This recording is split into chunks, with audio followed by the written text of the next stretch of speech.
25. Une longue...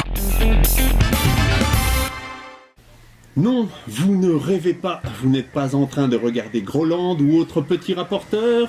Quoique, vous êtes actuellement branché sur Resat, satellite numéro 1 de l'île de Ré et en clair pour ce premier numéro du Petit Rétal. Commençons par le terroir, la pépite d'or de notre territoire, Marion, le sel et le sucre. En direct des marais de Loire. À toi Baptiste. Et oui, tout à fait, bonjour à toutes et à tous. Nous nous trouvons ici à Loire-en-Ré, donc petite commune fort sympathique du nord de l'île.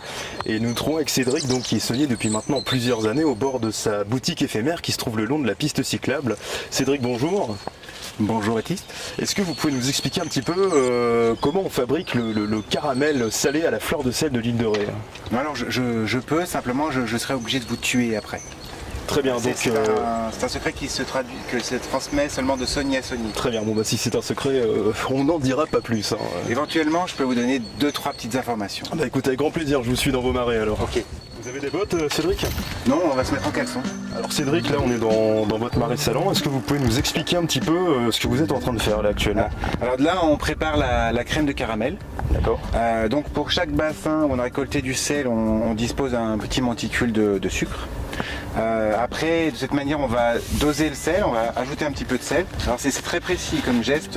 Oui, très minutieux comme travail. Oui, hein. il faut absolument pas faire n'importe quoi. Voilà, à mon avis. Là, on est bien, on va avoir un caramel délicieux. Et ensuite, eh bien, je me géinise.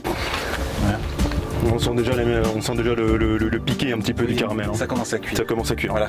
Et là, dans disons environ 2 heures, on va commencer à avoir un beau caramel. D'accord, très bien. Et quand malheureusement les jours ne permettent pas d'avoir un si beau soleil comme aujourd'hui, comment ça se passe alors pour accélérer en quelque sorte le processus? Alors, quand la météo est un petit peu limite, on vient avec une loupe et on amorce la réaction, simplement comme si on grillait une mouche par exemple. D'accord, très bien. Ah oui, c'est astucieux.